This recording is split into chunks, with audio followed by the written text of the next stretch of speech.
आम्ही चेहरा कुठेच दाखवत नाही, आम्ही प्रत्येक वेळेला चेहरा बदलतो. मला कळलेला आहे चेहरा तुमचा आज. कुठल्या कुठल्या प्रकारच्या केसेस असतात तुमच्याकडे? आता त्याच्यामध्ये क्राईम केसेस येतात, प्रॉपर्टी मॅटर्स येतात, फायनान्शियल फ्रॉड्स आजकाल लोकांमध्ये खूप होत आहेत. घरातल्याच रिलेशनमध्ये अजून बऱ्याच टाईपचे एक्स्ट्रा मॅरिटल अफेअर्स होतात. ओके. जिथे IT कंपनीज असतात तिथे मुलींना पगाराची अपेक्षा असते आणि मग या मुली एज बार वगैरे काही न बघता त्याच्याबरोबर अफेअर करतात. वय काय होतं त्याचं वय 50s मध्ये होतं. अच्छा. आणि या मुली सगळ्या या 25, 26 वडिलांच्या वयाचं बोलू? वडिलांच्या वयात. आणि मग पुढे काय झालं? परस्पर लोकांनी 7/12ला नावं लावून घेतली आहेत आणि ओनरला माहितीच नाहीये की 7/12वरती आमचं नाव काढलंय आणि दुसऱ्याचं नाव लावलंय. बापरे. याच्यामध्ये डिटेक्टिव्ह कसं काम करतात? तिथे भाजीवाले बसलेले असतात. तुम्हाला कळतं का? तुम्ही काय काय रूपं घेतलीत सांगा. शॉकिंग केस जर बघायचं झालं तर आपल्याकडे लेस्बियन आणि गे केसेस पण आहेत. बर. हजबंडला दूरपर्यंत असं वाटलं नाही की हिच्या मैत्रिणीबरोबर अफेअर आहे. लग्न झाल्यानंतर असं तिला कळायला लागलं की बाबा माझा नवऱ्याचं जास्त इन्क्लिनेशन माझ्या जावेकडे आहे आणि बायकोला म्हणायचं ती माझी भाभी आहे, भाभी माँ के समान होतीये. बापरे. असं कधी वाटत नाही की पोलीस आहेत, CID आहेत, यांचं काम आहे खरं लोकांना जस्टिस देणे? जोपर्यंत क्राईम होत नाही तोपर्यंत पोलीस त्यात हात नाही घालू शकत, पण जिथे क्राईम होत नाही पण अत्याचार होतोय तिथे लोक कोणाकडे जाणार? लग्न संस्था या विषयावर तुमचं काय मत झालंय सर आत्ता? तुमच्या घरातले जे वयस्कर लोक आहेत त्यांच्याकडे कशा पद्धतीने बघितलं जातं? तुम्ही आदराने बघता किंवा आपण त्यांना खूप रिस्पेक्ट देतो. तुम्हाला वाटतं का ते तेवढ्या रिस्पेक्टचे लायक असतात? सप्रेम नमस्कार, विनंती विशेष. मित्रांनो, द पोस्टमनमध्ये तुमचं पुन्हा एकदा स्वागत आहे. मी तुमचा पोस्टमन सर्वेश आणि आज घेऊन आलो आहे हेरगिरीचं पत्र. आम्ही ज्या वेगळ्या वेगळ्या विषयांची पत्र घेऊन येतो आहे त्याला तुम्ही इतका भन्नाट प्रतिसाद देत आहात आणि ॲक्च्युली आता अशा स्टेजला आपण आहोत की तुम्हीच सजेस्ट केलेली नवीन नवीन पत्र घेऊन यायला आम्हाला इतका आनंद होतो आहे ना. तर हेरगिरीचं पत्र जे आहे ते तुमच्यासाठी आज आम्ही घेऊन आलो आहोत. आणि तुम्ही हेर म्हणल्यानंतर डोळ्यासमोर येतात की ब्योमकेश बक्षी किंवा याच्या आधी पण आपण हॉलिवूडच्या ज्या मूवीज बघितल्या असेल तर 007 बॉन्ड किंवा शेरलॉक होम्स. पण अशा सगळ्या मांदियाळीमध्ये एक मराठी आणि विशेष म्हणजे महिला हेरगिरी गेल्या 22 वर्षापासून प्रायव्हेट डिटेक्टिव्ह म्हणून करते आहे. आणि आमचा त्यांच्याशी संपर्क झाला आणि आम्ही विचार केला की त्यांच्याकडे जे किस्से आहेत, 22 वर्षांचा तो अनुभव आहे. 2028 केसेस त्यांनी सॉल्व्ह केलेले आहेत तब्बल. जे आम्ही म्हटलं की परिचय करून देऊ तर शेकडो केसेस केलेले असतील, पण जेव्हा बोलणं झालं तर 2028 आणि गोईंग ऑन इतक्या केसेसचा त्यांचा अनुभव आहे. त्यामुळे आजची जी तुमच्यासाठी जी पत्रांची आम्ही मालिका घेऊन येतो त्यातलं हे पुष्प खूप मजेशीर असणार आहे. त्यामुळे स्वागत करूया, आपण वेलकम करूया प्रिया काकडे मॅम. मॅम, खूप खूप स्वागत आहे. थँक्यू. तुम्ही म्हणाल की स्वागत तर केलं पण व्यक्ती दिसत नाही आहे.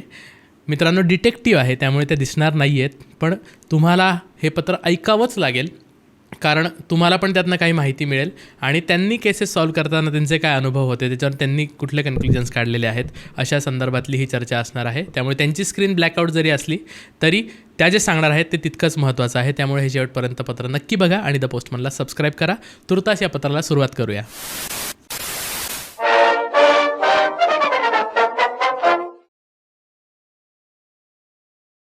मॅम, पुन्हा एकदा स्वागत आहे. थँक्यू. पहिल्यांदाच अशी वेळ आहे की आज एकच लाईट चालू आहे, दुसरा लाईट पूर्ण बंद आहे. तुमची फक्त साईड लाईन आणि असं साईडकडे दिसतोय. पण मला खूप माहिती आहे की खूप महत्त्वाचे विषय आज आपण घेणार आहोत चर्चेला. 22 वर्षांचा तुमचा अनुभव आहे आणि महिला डिटेक्टिव्ह म्हणल्यानंतर एकच नाव आहे तुमचं, रजनी पंडित. हे आम्ही ऐकलेलं. त्यांनी नॅशनल लेवलच्या, इंटरनॅशनल लेवलच्या खूप केसेस सॉल्व्ह केलेल्या. तर मला हाच प्रश्न आहे की महिला या क्षेत्रामध्ये जी असते तिच्यासमोर पुरुषांपेक्षा वेगळं असं काय चॅलेंज असतं? हे फील्ड आहे मेल डॉमिनेटिंग ॲक्च्युली. ट्रू. आणि या फील्डमध्ये कधी समोर मला सहज एक कॉल जरी आला क्लायंटचा, तर क्लायंटचा कॉल जेव्हा मी स्वतः अटेंड करते, पहिली गोष्ट म्हणजे क्लायंटशी मी स्वतः बोलते, मीटिंग मी स्वतः करते, कॉल्स मी स्वतः अटेंड करते. तर कॉल जर आला तर क्लायंट म्हणतात तुमच्या सरांना फोन द्या, आम्हाला बोलायचं आहे. अच्छा, त्यांना असं वाटतं वाईफ न्यूज चाललाय. तर सरांना फोन द्या किंवा असिस्टंट असेल असं वाटतं. मी म्हटलं हां बोलते मी, बोला ना. नाही तुमच्याशी नाही बोलायचं आहे, सरांशीच बोलायचं आहे. म्हणजे एक लोकांची मेंटॅलिटी अशी आहे की डिटेक्टिव्ह आहे या पोस्टला म्हणजे मेलच असणार. पण तिथपासून चॅलेंजेस चालू होतात. अच्छा तुम्ही आहात का, तुम्ही डिटेक्टिव्ह आहात का, अच्छा प्रिया काकडे, ओके, मग कधी भेटू शकतो, कुठे भेटायचं, मग तुम्हाला टाईम आहे का, मग भेटायला आल्यानंतर तुम्ही करू शकाल का हे केस, म्हणजे चॅलेंजिंग आहे, कॉम्प्लिकेटेड आहे, तुम्हाला जमणार आहे का, इथपासनं क्लायंट्सचे क्वेश्चन्स आणि क्वेरीज असतात.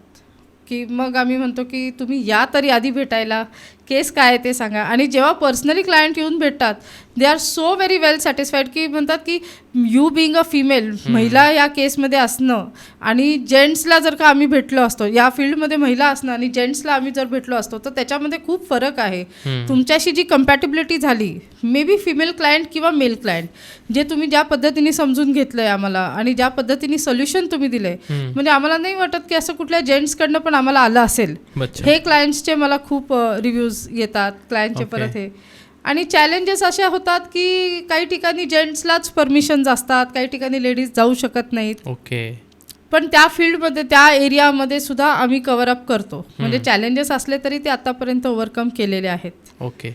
मेल डॉमिनेटेड फील्डमध्ये जेव्हा महिला येते तेव्हा म्हणजे सुरुवातीच्या ज्या असतात त्यांना खूपच क्रांती करावी लागते, कारण महिला तिथे येणं हे मुळात त्या मानसिकतेला, लोकांच्या समाजाच्या मानसिकतेला सूट होणारं नसतं. तर महिला जेव्हा त्याच्यामध्ये येते तर तिच्याकडून इन्स्पायर होऊन खूप पुढे लोक मग निर्माण होतात. तुम्हाला फॉलो करणाऱ्या पण मुली भविष्यामध्ये येतील. त्यामुळे मला हे खूप फॅसिनेटिंग आहे की तुम्ही आत्ता महाराष्ट्रामध्ये तर खूप कमी महिला असतील, बोटावर मोजण्या इतक्या पण नाहीत. तर का बरं आलात तुम्ही या फील्डमध्ये, का बरं यावं असं वाटलं? हे मला पॅशन होतं, मला इन्व्हेस्टिगेशन हेच फील्ड हवं होतं. आणि मूवीज बघणं किंवा इन्व्हेस्टिगेशनच्या मूवीज बघणं किंवा इन्व्हेस्टिगेशनवरती स्टडी करणं, हा एक खूप म्हणजे वेगळा पॅशन मला होता. आणि मग पोलीस लाईनमध्ये जायचं का आर्मीमध्ये जायचं, असे जेव्हा मी ज्या एजमध्ये डिसिजन घ्यायचा टाईम असतो की मला करिअर कुठे करायचं आहे, त्यावेळेस मी काही डिटेक्टिव्ह एजन्सीजचे आर्टिकल्स वाचले, काही डिटेक्टिव्हबद्दल आर्टिकल्स वाचले आणि मग मी डिसिजन घेतला की पोलीस आणि आर्मीमध्ये रिस्ट्रिक्शन्स खूप असतील, हे माझं स्वतःचं इन्व्हेस्टिगेशन फील्ड असेल आणि हे मला चालू करायचं. पण रिस्क खूप आहे ना याच्यामध्ये. पोलीस म्हणजे कसं तुम्ही उजळ माथ्याने फिरू शकता बाहेर, आर्मी म्हटल्यानंतर काहीतरी एक स्टेटस मिळतो समाजामध्ये. इथे तुम्ही प्रायव्हेट डिटेक्टिव्ह आहे हे सांगू शकता, पण अगेन तुम्ही चेहरा तर कुठेच दाखवत नाही आहात. हो, मी चेहरा न दाखवता उलट रिस्क कमी होते ह्याच्यामध्ये, कारण आम्ही चेहरा कुठेच दाखवत नाही. आम्ही प्रत्येक वेळेला चेहरा बदलतो, प्रत्येक वेळेला वेगळा पोशाख घालतो, प्रत्येक वेळेला वेगळ्या पद्धतीने केसला अप्रोच केला जातो. प्रत्येक केस वेगळी असते, नवीन असते. नवीन केसेसवरती नवीन पोशाख, नवीन आयडेंटिटी, सगळं काही चेंज करणं, म्हणजे हे दिस इज अ फन, हे खूप मजा आहे. हां, रिस्क फॅक्टर असते पण ती मॅनेजेबल असते. आता रिस्क मॅनेजमेंट हा एक प्रकार असतो जो सगळ्या बिझनेसमध्ये, सगळ्या फील्डमध्ये गरजेचा असतो. माझ्या फील्डमध्ये तो थोडासा जास्त आहे, पण तो आता शिकून घेतलाय, मॅनेज झालंय सगळं. ओके. तुमची टीम किती जणांची आहे? आमची 35 लोकांची टीम आहे. ओके. हे सगळे ग्राउंडवर काम करतात? ग्राउंडवरती, फील्डवरती काम करतात.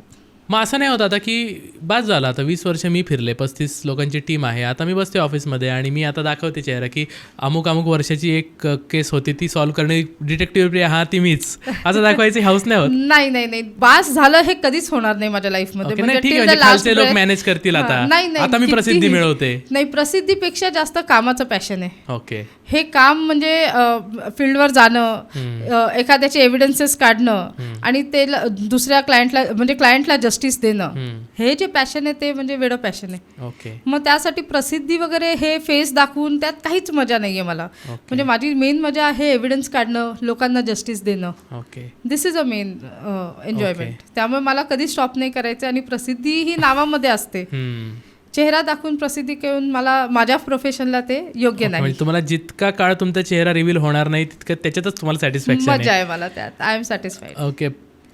असं कधी वाटत नाही की पोलीस आहेत, CID आहेत, यांचं काम आहे खरं लोकांना जस्टिस देणं किंवा यांची जबाबदारी आहे ती, अशावेळी प्रायव्हेट डिटेक्टिव्ह समाजामध्ये असणं म्हणजे ही कुठेतरी त्या संस्था कमकुवत आहेत असं वाटतं तुम्हाला?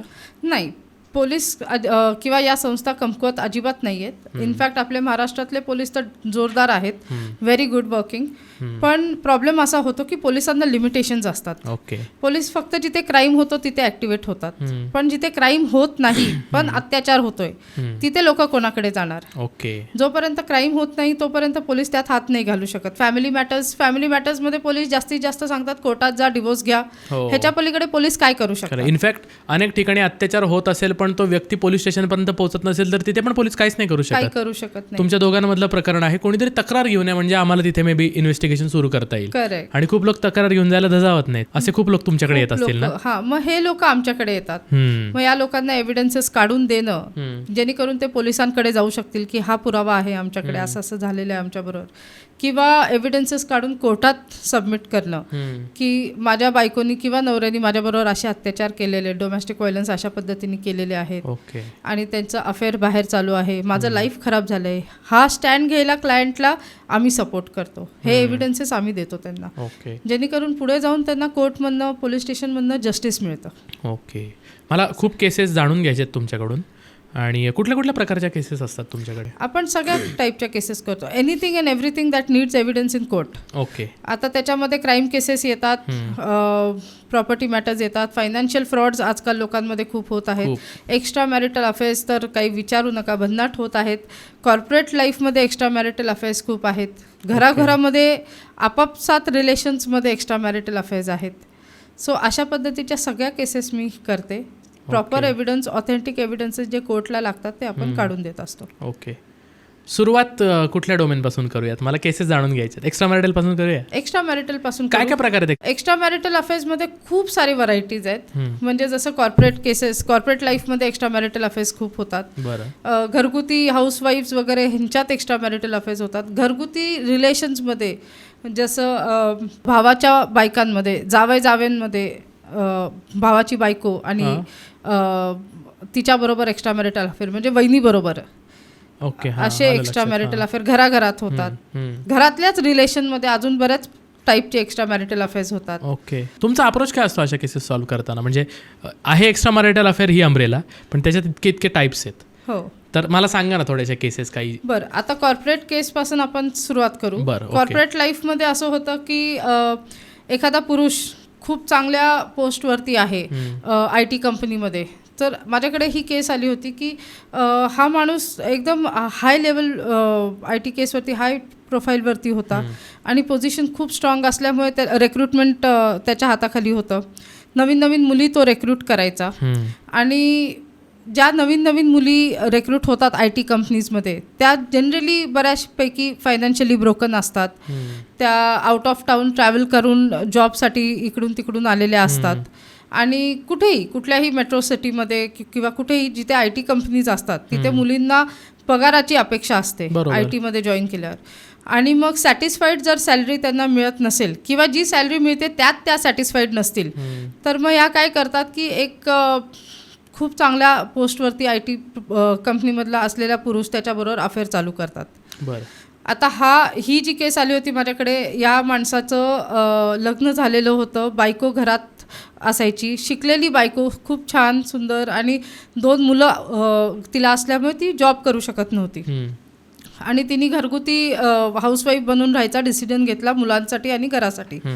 हा माणूस, तिचा नवरा चांगला शिकलेला, खूप मोठ्या पोस्टवरती IT वरती होता आणि हा रोज घरातनं बाहेर पडायचं ऑफिसला जातोय म्हणून. मग ऑफिसमध्ये नवीन मुलींना रिक्रूट करायचं आणि माझ्याकडे पैसा भरपूर आहे, तुला लक्झरी लाईफ देऊ शकतो, कॅफेजला चांगल्या चांगल्या घेऊन जाऊ शकतो किंवा फॉरेन ट्रिप्स करू शकतो, नॅशनल लेवलला तुला सगळ्या सिटीजला फिरवू शकतो, असे आमिष दाखवून तो मुलींना पटवायचा. आणि या मुली ज्यांना लक्झरी लाईफ पाहिजे, लॅविश लाईफ पाहिजे, चांगल्या ठिकाणी जाणं, क्लबिंग करणं, पब्सला जाणं, चांगली एक्सपेन्सिव्ह दारू पिणं, एक्सपेन्सिव्ह कॅफेजमध्ये जाऊन कॉफीज वगैरे घेणं, ह्याचं ज्यांना अट्रॅक्शन मुलींना खूप असतं. आणि मग या मुली एज बार वगैरे काही न बघता ज्या पोस्टला तो माणूस आहे त्याचा पोस्ट फक्त बघून, आणि मग मला प्रमोशन मिळेल, मला पुढे चांगले या जॉबमध्ये हायरायकीज मिळतील, अशा टेम्पटेशनमध्ये येतात आणि त्याच्याबरोबर अफेअर करतात. तर या माणसानी अशा 5-6 मुलींबरोबर अफेअर केले. बरं. त्याच्या अंडर ज्या होत्या त्या. आणि घरी हा उशिरा जायचा, ऑफिस टायमिंगच्या नंतर 5-6 तासांनी तो घरी जायचा आणि घरी गेल्यावर पण फोनवरती कंटिन्यू सतत रात्रीच्या वेळेस काम आहे, ITचं काम असल्यामुळे बायको काही म्हणू शकत नाही की हां ऑफिसचं काम असेल, अशा पद्धतीने त्याचं लाईफस्टाईल होतं. आणि सारखा हा फॉरेनला जाणं, सारखं बँगलोरला जा, दिल्लीला जा, इथे जा तिथे जा, त्याचं चालूच असायचं. मग घरी बायकोला डाऊट यायला लागला की हा माझ्यापासून एवढा लांब आहे, माझ्यापासून दूर जातोय, हा घरात लक्ष देत नाही, घरात वेळच्या वेळेस पैसे पण देत नाही आहे, ह्याचे पैशाचे ट्रान्झॅक्शन्स पण खूप हेवी होत आहेत, हा स्पेंड खूप जास्ती प्रमाणात करत आहे. आणि मग एवढ्या मोठ्या पोस्टला असताना सुद्धा घरामध्ये त्याचं लक्ष नाही आहे, तर पैशांनी तो फायनान्शियली तिला हेल्प करत नाही आहे. घरात तिची हॅरॅसमेंट करत होता, तिला सिगरेटचे चटके देणं, तिला मारणं, आणि अशा पद्धतीने तिला म्हणजे एकदम तू फक्त माझ्या मुलांची आई आहेस, मुलांना बघण्यासाठी तू आहेस, त्याच्या पलीकडे तुझा आणि माझा जास्ती काही संबंध नाही आहे. फिजिकली तिच्याबरोबर अजिबात तो इन्वॉल्व नव्हता.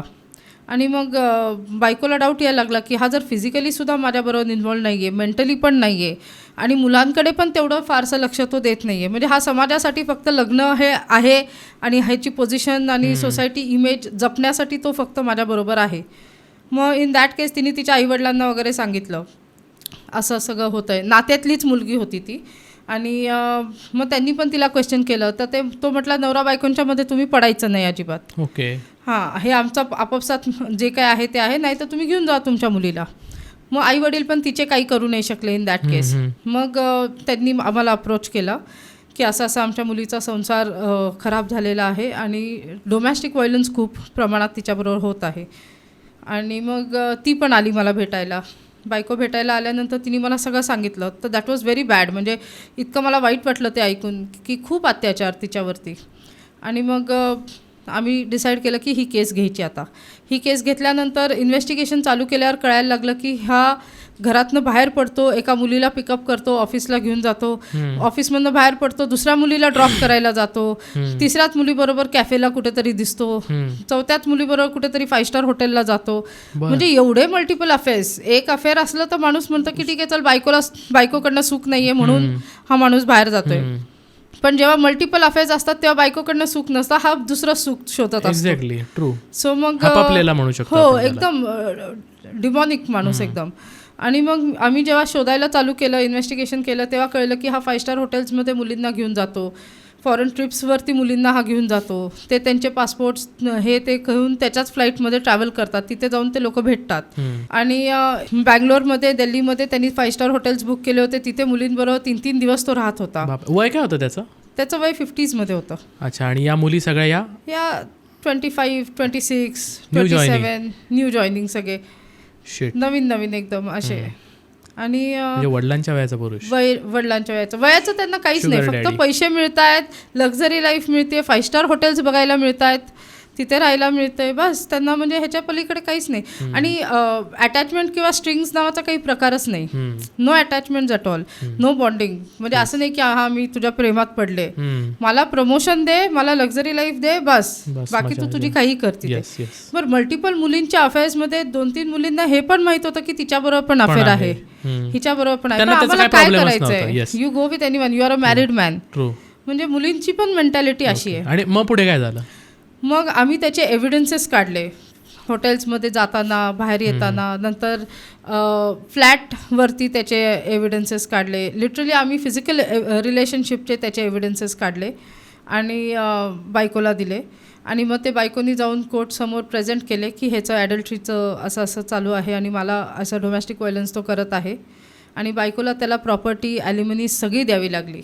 म्हणजे तिला 2 फ्लॅट्स मिळाले, तिला ॲलिमनी व्यवस्थित मिळाली, पैसे, मुलांचा खर्च सगळा मिळाला, ज्या फ्लॅटमध्ये राहत होती तो फ्लॅट पण तिला मिळाला. बापरे. आणि त्याला तेवढं पे करून मग डिवोर्स द्यावा लागला. म्हणजे त्याची सोसायटीमध्ये पण नालस्ती झाली एकदम. सोसायटीत सगळ्यांना कळलं की हा असा आहे, त्याच्या रिलेटिव्सला कळलं, रिलेटिव्सनी वगैरे सगळ्यांनी मिळून हा डिसिजन घेतला की तू तिच्याबरोबर राहू नकोस, तिचं काय ते आम्ही बघू, तू तिला सोडून दे, because you are not worth it. ही खूप सरळ अशी केस झाली. आणि या केसचा फ्रंट पडद्यावरचं जेवढं होतं ते आत्ता कळलं आम्हाला. मला बॅकस्टोरी पण जाणून घ्यायची, याच्यामध्ये डिटेक्टिव्ह कसं काम करतात. ओके, आता काही टेक्निक्स असे असतात, ठीक आहे, सगळं नका सांगू मला सगळं, म्हणजे जेणेकरून तुम्हाला काही हे होईल ते सांगू नका, पण तरी मला क्युरिओसिटी की मग तुम्ही पाठलाग करता म्हणजे काय करता. ओके, आम्ही शॅडोईंग करतो. म्हणजे आमची 4-4, 5-5 लोकांची टीम असते. एकेका केसवर 4 लोक किंवा 5 लोक, दर 3 दिवसांनी लोक आम्ही बदलतो. मग आम्ही मागे मागे जातो, आम्ही बघतो की हा कुठे कुठे जात आहे, ह्याचं डेली रुटीन काय आहे. पहिलं आम्ही रुटीन स्पॉट करतो त्याचं. मग जेव्हा आपल्याला कळतं की हा या कॅफेला रेग्युलरली जातो, हा त्या हॉटेल्समध्ये रेग्युलरली जातो, प्रत्येक वेळेला तो जातो, त्याच्याबरोबर जी मुलगी असते तिच्याबरोबरचे फोटोज काढले जातात. आणि प्रत्येक वेळेला टीम बदलून बदलून आम्ही शॅडोईंग करतो. मग जेव्हा आपल्याला कळतं की हे पॅटर्न आहे त्याचं काम करण्याचं, रोजचं डेली रुटीन आहे, आणि मग त्याच्यामध्ये तो कुठल्या हॉटेलवरती रेग्युलरली जातो किंवा कुठल्या फ्लॅटवरती रेग्युलरली जातो ते आम्ही फाइंड आउट करतो. आणि मग तिथे त्याचे फोटोज आणि व्हिडिओज काढण्याची आम्ही प्रॉपर अरेंजमेंट करतो. पण ज्या अर्थी 4-5 मुलींना बायकोला कळू न देता तो फिरवतो, याचा अर्थी माणूस स्मार्ट तर असेलच. 100%. मग त्या स्मार्ट माणसाला हे कसं लक्षात येत नाही की कोणतरी आपला पाठलाग करते, कोणतरी आपल्या मागावर आहे, हॉटेलवर गेल्यावर कॅमेरे चेक करावे की नाही? बरं, आता हे खूप युनिक टेक्निक आहे आमचं. कळूच शकत नाही. कारण आम्ही काय करतो की ड्रेसिंग सेन्स तसा असतो. ओके. बऱ्याच वेळेला तुम्ही एका ठिकाणी कुठं रेग्युलरली जाता, तिथे भाजीवाले बसलेले असतात, तुम्हाला कळतं का की हा भाजीवालाच एका डिटेक्टिव्ह आहे? हां, ते तर आहेच. बऱ्याच ठिकाणी हॉकर्स असतात, तुम्हाला कधीच लक्षात येत नाही की हे हॉकर्स आहेत का डिटेक्टिव्ह आहेत. म्हणजे असे वेगवेगळे रूप आम्ही घेतो की त्या एरियाला मॅच व्हायला पाहिजे, त्याच्या त्या रोजच्या रुटीनला मॅच. तुम्ही काय काय रूपं घेतली आहेत सांगा ना. मी आतापर्यंत कामवाल्या बाईचं काम केलंय, मी हॉकरचं काम केलंय, भाजीवालीचं काम केलंय, आणि असे बरेच वेगवेगळे केलेले आहेत. जेव्हा जशी त्या केसची डिमांड असेल जशी डिमांड असेल तसं. हाऊसकीपिंग केलेलं आहे कॉर्पोरेट केसेसमध्ये. ओके. सो हे सगळं करून आम्ही क्लायंट टार्गेटच्या जवळ असतो. या IT मधल्या ज्या मुली आहेत त्या प्रमोशन आणि या सगळ्या गोष्टींसाठी हे करतात, त्यातल्या कोणी जर आत्ता पॉडकास्ट बघत असतील आपल्या, तर तुमच्या अनुभवातून तुम्ही त्यांना काय मेसेज द्याल? आताशी एज 23, 24, 25 आहे, लाईफ अजून पुढे खूप आहे. स्वतःचे कष्ट करून स्वतःचे पैसे कमवून लाईफ जगण्यात आणि ते पैसे उडवण्यात जी मजा आहे ती असे जेंट्स लोकांना चिकटून त्यांच्याबरोबर असे घाणेरडे कृत्य करून एखाद्याचं घर तोडून करण्यात अजिबात नाही आहे. म्हणजे माझा मेसेज हा असेल की तुम्ही बी सेल्फ एफिशियंट, स्वतः कमवा, हार्ड वर्क करा, थोडंसं स्मार्ट वर्क करा. आणि पैसा कमवणं is not a big deal. पैसा कमवणं आणि खर्च करणं is not a big deal. पण जेव्हा तुमचं कॅरेक्टरच खराब होत आहे, तुम्ही एखाद्याचं घर तोडताय, त्या लहान मुलांचे, त्या घरातल्यांचे सगळ्यांचेच शिव्याशाप तुम्हाला लागत आहेत. So better not do that. बरोबर. एक्स्ट्रा मॅरिटल अफेअर्स तुम्ही तुमच्या एजमध्ये करू शकतात, तुमच्या एजच्या मुलांबरोबर तुम्ही अफेअर्स करू शकतात. Why extra marital affairs? Have affairs ना if you are not married. एखादा आर्मीचा जवान जेव्हा सुट्टीवर येतो ना, तेव्हा तो सिव्हिल सोसायटीमध्ये वावरताना पण एकदम अलर्ट असतो, कारण त्याची ट्रेनिंग तशी झालेली असते. तुम्ही जेव्हा तुमच्या फॅमिली टाईमसाठी समजा मॉलमध्ये गेलात, मूवीला गेलात, डिटेक्टिव्ह तर घरी ठेवून नाही येऊ शकत तुम्ही. तुमची पण एक नजर कायम, एक चौकस नजर असते. काय इफेक्ट होतो या प्रोफेशनचा तुमच्या पर्सनल आयुष्यावर? मी जेव्हा रेस्टॉरंटमध्ये वगैरे जाते, कॅफेजमध्ये, रेस्टॉरंट्समध्ये किंवा मॉल्समध्ये, तर तिथे मी बघते की कपल्स वगैरे आलेले असतात. ओके. मला लगेच कळतं की हे मॅरिड नाही आहेत. त्याची बायको, ह्याची बायको, ह्याचा नवरा, हिचा नवरा,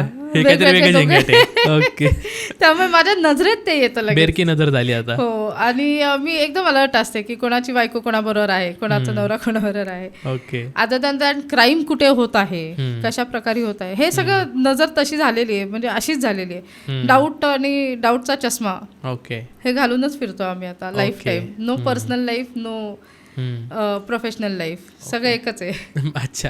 या प्रश्नाचं उत्तर तुम्ही द्यायचं की नाही हे तुम्ही ठरवा, पण तरी मला प्रश्न आहे की असं कधी कधी वाटतं की काही अनएथिकल गोष्टी करून आपल्याला या व्यक्तीचा पर्दाफाश करावा लागतोय, किंवा मे बी त्या कायद्यात बसणाऱ्या नसतील, ठीक आहे, खूप कायदा मोडणाऱ्या नसतील, खूपच अनएथिकल नसतील, ज्याच्यात कोणाची जीवाची हानी होत नाही आहे किंवा खूप काही मोठं नुकसान होत नाही आहे, पण तरी कधी कधी ट्रॅक सोडावा लागतो. ओके. आता काही वेळेला ट्रॅक सोडून जेव्हा दुसऱ्याला जस्टिस मिळवायचं असतं तेव्हा आम्ही सोडतो. ओके. हां. अनएथिकल म्हणजे अगदी खूप अनएथिकल असं नाही, पण आम्ही अनएथिकल गोष्टी सुद्धा एथिक्सच्या फ्रेममध्ये बसून करतो. ओके. अच्छा. इलिगल गोष्टी लिगल फ्रेममध्ये बसून कशा करायचा तो मार्ग आम्ही शोधून काढलेला आहे. अच्छा. So we work it out. Okay.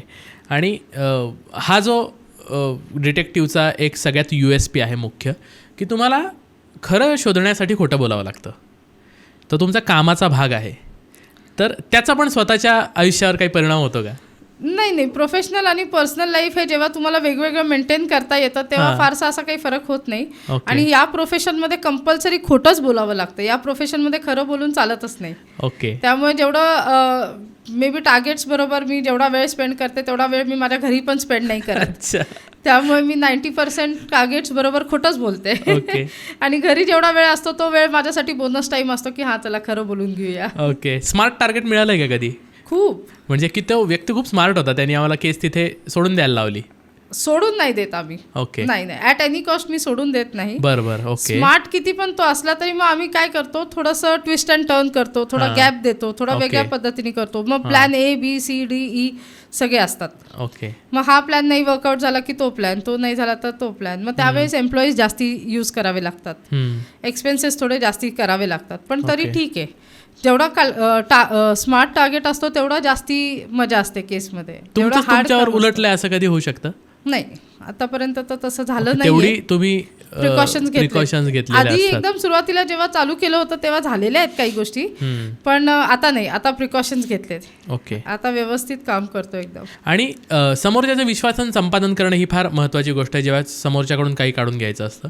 म्हणजे मे बी तुमचा तो टार्गेट असेल किंवा तुमच्याकडे काम घेऊन आलेला क्लायंट असेल, तर जनरल लोकांसाठी पण याचं उत्तर लागू होईल असं उत्तर मला पाहिजे की बोलताना वगैरे कशा पद्धतीने आपण समोरच्याशी बोललं पाहिजे जेणेकरून त्याचा विश्वास आपल्यावर पटकन बसू शकेल आणि समोरचा आपल्यापाशी फार ओपन अप होऊ शकेल. आपण मॅनिप्युलेटिव्ह असलं पाहिजे. ओके. जर तुम्ही मॅनिप्युलेटिव्ह असाल आणि जर मॅनिप्युलेशन स्किल्स तुमच्याकडे असतील तर तुम्ही समोरच्याकडनं पटकन काढून घेऊ शकता काय पाहिजे ते. ओके. हां, म्हणजे थोडं एक्सप्लेन करा ना, मॅनिप्युलेशन म्हणजे नक्की काय? मॅनिप्युलेशन म्हणजे जेव्हा तुम्ही समोरच्या, आता सपोज तुम्ही मला इंटरव्ह्यू करताय, मला जर का तुमच्याकडनं तुमचीच फॅमिली बॅकग्राऊंड काढून घ्यायची असेल तर असंच बोलता बोलता सहज की अरे माझ्या त्या फ्रेंडचं असं असं आहे, तुझ्या फॅमिलीमध्ये पण असं काही प्रॉब्लेम आहे का रे? अच्छा. मग तुम्ही यांना नाही माझ्या त्या फॅमिलीमध्ये, अरे मग कोण कोण आहे फॅमिलीमध्ये तुझ्या? मग तुम्ही बोलता बोलता असं एवढं जर फ्रेंडली मी तुमच्याशी बोलत असेल तर you will definitely tell me की हा मी आहे, माझी बायको आहे. अच्छा, मग बायको पुण्यातलीच आहे का तुझ्या? मग तुम्ही सांगणारच हो, अरे नाही माझ्या एका फ्रेंडची बायको इकडची आहे. मग असं बोलता बोलता जे आम्ही काढून घेतो ना ते समोरच्याला कळून पण जात नाही की ह्यांनी आपल्याकडनं इन्फॉर्मेशन प्रोक्युअर केली आहे. हे त्यांना वाटतं की नाही हे आपलं कॅज्युअल प्रश्न असतात, कॅज्युअल प्रश्न विचारतात, पण ते अनकॅज्युअल जे प्रश्न असतात, अनयुज्युअल प्रश्न असतात ते पण कॅज्युअली विचारले तर ते पटकन मॅनिप्युलेट होऊन सांगितले जातात. ओके. मी तुमचा ट्रॅक थोडासा भरकटवला, मागे तुम्ही केसेस सांगत होते, एक्स्ट्रा मॅरिटल अफेअर्सच्या काही केसेस सांगा ना अजून. ओके, एक आर्किटेक्टची केस सांगते. माझ्याकडे एक आर्किटेक्टची केस आली होती जिचा नवरा PCMC मध्ये इंडस्ट्रियलिस्ट होता आणि खूप चांगला म्हणजे एकदम रिच बॅकग्राऊंड आणि व्हेरी क्रीम पर्सन आणि खूप चांगला माणूस. तर ही बाई आर्किटेक्ट होती आणि ही पण असंच मुलं रेक्रूट करायची तिच्या ऑफिसमध्ये आणि तिने काय केलं की नवऱ्यापासून थोडासा दुरावा चालू झाला. एज फॅक्टर पण होतं. हेच 50s मधल्याच केसेस आहेत आज मी ज्या तुम्हाला सांगणार आहेत. तर 50मध्ये आल्यानंतर जनरली नवऱ्याबरोबरचं पॅशन थोडं बायकांचं कमी होतं, काही बायकांचं कमी होतं आणि मग पॅशन कमी झाल्यामुळे एकमेकांबरोबर संवाद न साधणं, एकमेकांना वेळ न देणं, थोडं बाहेरच्या गोष्टींमध्ये इन्व्हॉल्वमेंट जास्ती असणं, मित्रमैत्रिणी करायचा प्रयत्न करणं. आता 50sमध्ये तर कॉलेजला जात नाही आपण, तर फ्रेंड्स होणं इज व्हेरी डिफिकल्ट. पण बायका काही ना काहीतरी सोर्स शोधत असतात की मी किटी पार्टी जॉईन करू, हे करू, ते करू. पण ही बाई हिला तो क्रेज नव्हता. हिला क्रेज होता, ही थोडंसं सेक्शुअली जास्ती ॲक्टिव्ह होती आणि नवरा बिझनेसमॅन असल्यामुळे थोडासा टाईम कदाचित कमी देऊ शकत होता, जास्त बिझी असल्यामुळे हिला टाईम मिळत नसेल. ही आर्किटेक्ट असल्यामुळे हिला तिच्या साईट्सवर जाणं हे ते ती बिझी असायची. मग तिने काय केलं की मुलं रिक्रूट करायला चालू केले, यंग मुलं एकदम छान डिझायनर्स, इंटिरियर डिझायनर्स जे गुड लुकिंग असतील आणि जे कामामध्ये चांगले असतील आणि तिने त्यांच्याबरोबर अफेअर्स चालू केले. म्हणजे 2-3 मुलं तिने आम्हीच पकडले. 3 मुलांबरोबर तर तिचं होतंच. 2 मुलं ऑफिसमधलेच होते, एक मुलगा फ्रीलॅन्सिंग तिच्याकडे करत होता. तर फ्रीलॅन्सिंग करता करता तिने त्याच्याबरोबर पण अफेअर केलं. आता ही फिजिकल रिलेशन्स हॉटेलमध्ये वगैरे गेली तर नवरा तर बिझनेसमॅन आहे, त्याचे कनेक्शन्स चांगले आहेत, कुठं कळायला नको म्हणून तिने तळेगाव दाभाडेमध्ये तळेगावमध्ये एक फ्लॅट घेतला रेंटवरती. हम्म. रेंटवरती फ्लॅट घेऊन मुलांना ती तिकडे घेऊन जात होती. बर. ऑफिसमध्ये रिक्रूट केल्यानंतर साईटवर जायचं आहे, आपल्याला इंटिरियरचं काम आहे, असं काम घरी आहे सांगून 2-2 दिवस ती जायची की मी लोणावळ्याला चालले, लोणावळ्याची साईट चालू आहे, किंवा मी इकडे चालले, अशा अशा ठिकाणी चालले, साईट चालू आहे. 2-2, 3-3 दिवस ती घरी नसायची. मग ती काय करायची, या मुलांना तिकडे घेऊन जायची. कधी ह्याला घेऊन जा, कधी मग 1-2-3 दिवसानंतर 1-2 महिन्याचा गॅप करून परत दुसऱ्याला घेऊन जा, 2-3 दिवस त्याच्याबरोबर राहून परत 1-1.5 महिन्याचा गॅप करून तिसऱ्याला घेऊन जा. असं तिने तो फ्लॅट घेतलाच होता या कामासाठी. आणि मग ह्यांच्याबरोबर अफेअर करता करता तिला असं कधी जाणवलंच नाही की नवऱ्याला डाऊट येईल. पण मग ही अशी सारखीच आउट ऑफ टाऊन जाते, सारखीच साईटवरती जाते म्हणून सांगून जाते, सारखीच फोनवरतीच असते. हिच्या फोनवरती एकदा बाजूला असताना त्यांनी बघितलं की एक नॉनव्हेज मेसेज, म्हणजे एकदम सेक्शुअल मेसेज आला होता, एकदम खराब. तर त्यांनी बघितलं पण त्यांनी रिॲक्ट नाही केलं. तिने तो मेसेज ओपन केला, त्यांनी पटकन बघितलं साईडला बेडवरती असताना, आणि तिने पटकन डिलीट पण केला तो. तर डिलीट केल्यामुळे त्यांनी तिला विचारलं नाही. त्याला तिथे फुल डाऊट आला की हिचं काहीतरी आहे आणि ही लपवती आपल्यापासून. असे मेसेज कोण पाठवणार, कारण या एजमध्ये फ्रेंड्स तर नाही आहेत तिला असे. तर त्यांनी मग डिटेक्टिव्ह एजन्सीला कॉल करायचा डिसिजन घेतला की हे आता फाइंड आउट करणं गरजेचं झालं की हिचं पॅटर्न काय, कारण तो एवढा बिझी असायचा की त्याला स्वतः तिच्या मागे जाऊन बघायला टाईम नाही आहे, आणि एनिवेज ते त्याला पॉसिबल पण नव्हतं. मग त्यांनी आम्हाला हायर केलं, आम्हाला सांगितलं तिचं रोजचं रुटीन असं आहे, ती ऑफिसला या टाईमला जाते, कधी 2-2, 3-3 दिवस ती घरीच येत नाही, फोनसुद्धा उचलत नाही, आणि व्हिडिओ कॉल केला तर कट करते. मला व्हिडिओ कॉल करायचा नाही, मला प्रश्न विचारायचे नाही. ह्याच्यावरनं त्यांच्यात भांडणं असायचे. बेडरूम्स दोघांच्या ते वेगळ्या होत्या. नंतर तिने सेपरेशन करून घेतलं त्याच्यापासनं की मला प्रॉपर्टीमध्ये हिस्सा दे, माझी प्रॉपर्टी मला वेगळी दे, आणि तू तुझी प्रॉपर्टी तुला ठेव, माझं जे काय आहे ते मला दे, मला माझं वेगळं घर घेऊन वेगळं राहायचं आहे. ॲज सच काही भांडणं नाही आहेत, पण मला इंटरेस्ट नाही आहे तुझ्याबरोबर राहण्यात आता, असं तिने नवऱ्याला सांगितलं. आणि मग इथपर्यंत या लेवलला गेल्यानंतर मग इन्व्हेस्टिगेशन करणं हे गरजेचं झालं. ओके. मग आम्ही तिच्या ऑफिसमध्ये एक जण प्लांट केला. एका मुलाला तिच्या ऑफिसमध्ये आम्ही पाठवलं कामासाठी. मग ऑफिसमध्ये ती काय काय करते, तिचं रोजची ॲक्टिव्हिटी काय आहे, क्लायंटल्स कोण आहेत, कुठल्या कुठल्या साईट्स चालू आहेत, हे सगळं इन्व्हेस्टिगेट केलं आपण. मग तिथे कळलं की म्हणजे प्रॉपर आर्किटेक्ट एक मुलगा तुम्ही तिथे रिक्रूट केला? नाही, ऑफिस बॉय. अच्छा, ओके. हां, ऑफिस बॉय जॉईन केला. मग तो लक्ष ठेवून असायचा की ती कुठे जाते, तिचं कोणाचे कॉल्स येतात, ऑफिसमध्ये काय ॲक्टिव्हिटी. आणि ऑफिस हे जागा तिची अशी होती की एकदम पर्सनल स्पेस होतं तिचं ते, कारण कोणीच यायचं नाही. आर्किटेक्टच्या ऑफिसमध्ये कोण येतं, जास्तीत जास्त क्लायंट येतात, जे काही प्लॅन वगैरे दाखवला निघून जातात. Half of the time office is empty, फक्त जे स्टाफ असतो तेवढाच असतो. बरोबर. आणि मग हा मुलगा आम्हाला आतून रिपोर्टिंग करायचा की या एम्प्लॉईशी जास्त बोलणं होतंय, त्या एम्प्लॉईशी जास्त बोलणं होतंय, आज मॅडम साईटवर जाणार आहेत म्हणून अशा अशा ठिकाणी जाणार आहेत असं बोलणं झालेलं आहे. मग तिकडनं तो आम्हाला रिपोर्ट करायचा की मॅडम आत्ता निघतायत. मग खालनं माझी टीम शॅडोईंग करायची. मग ती निघाल्यानंतर शॅडोईंग करून आम्हाला वाटायचं की जास्तीत जास्त इथं तिथे कुठे जाईल, कधी लोणावळ्याला, कधी तळेगावला. मग त्या तळेगावच्या फ्लॅटवरती गेली, तो फ्लॅट आम्ही फाइंड आउट केला. मग तो फ्लॅटवरती गेली, ही कोणाच्या फ्लॅटवर जाते, पहिल्या वेळेला कळत नाही आपल्याला की ही कुठल्या फ्लॅटमध्ये गेली, कोणाच्या फ्लॅट. मग सतत तिला शॅडोईंग करून मग कळलं की ह्या फ्लॅटवरती ती रेग्युलरली जाते. मग आम्ही ते फ्लॅट कोणाच्या नावावर आहे ते फाइंड आउट केलं. मग त्याचं रेंट ॲग्रीमेंट काढलं, तेव्हा कळलं की ही रेंटवरती तो फ्लॅट घेतलेला आहे हिने, आणि या मुलाला ती त्या फ्लॅटमध्ये घेऊन जाते. मग आम्ही तिथनं फ्लॅटमधले एव्हिडन्स कसे प्रोक्युअर केले, आमच्या टेक्निकनी ते आम्ही केले, आणि तिचे त्या मुलांबरोबरचे सेक्शुअल रिलेशन्स, फिजिकल रिलेशन्स होते असे एव्हिडन्सेस तिच्या हजबंडला आम्ही दाखवले की बाबा असं असं तिचं आहे चालू.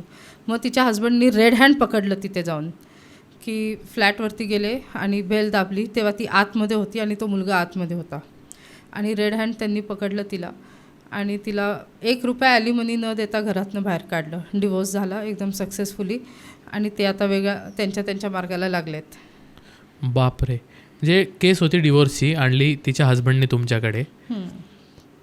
अशा वेळी जेव्हा त्याला न्याय मिळाला आहे तुमच्या माणसाला, ती खोटी आहे हे सिद्ध झालं, पण तिसरा माणूस पण हकनाक अडकला त्याच्यामध्ये, ज्याची विशेष काही चूक नसावी याच्यामध्ये, कारण जर आपली बॉस आपल्याला उद्युक्त करते आणि तो त्याच्यात हे असेल तर त्याची पण लाईफ बर्बाद होते. तर तुम्ही अशा वेळी काही काळजी घेता की त्याला काही त्याची झळ नाही पोचली पाहिजे? नाही, त्याला अजिबात त्रास आम्ही होऊन देत नाही. तो आमच्यासाठी he is like nothing to us. Exactly, फक्त ते रेड हँड पकडण्यापुरताच तो एक माध्यम आहे. तो पार्ट आहे. आणि क्लायंटला हे क्लिअरली सांगितलं जातं की त्या माणसाची तर चूक नाहीच आहे, त्यामुळे तुम्ही तुमच्या बायकोचं पुरतं मर्यादित ठेवा. ती असे 10 जण घेऊन येईल, तुम्ही काय सगळ्या 10 लोकांना हे करणार नाहीत, त्रास देणार नाही आहात किंवा सगळ्यांनाच मारत सुटणार नाही आहात किंवा सगळ्यांनाच त्रास होईल असं आपण करणार नाही आहोत. मेन कल्प्रेट कोण आहे? तुमची वाईफ आहे. तिथपर्यंतच मर्यादित तुम्ही ठेवा.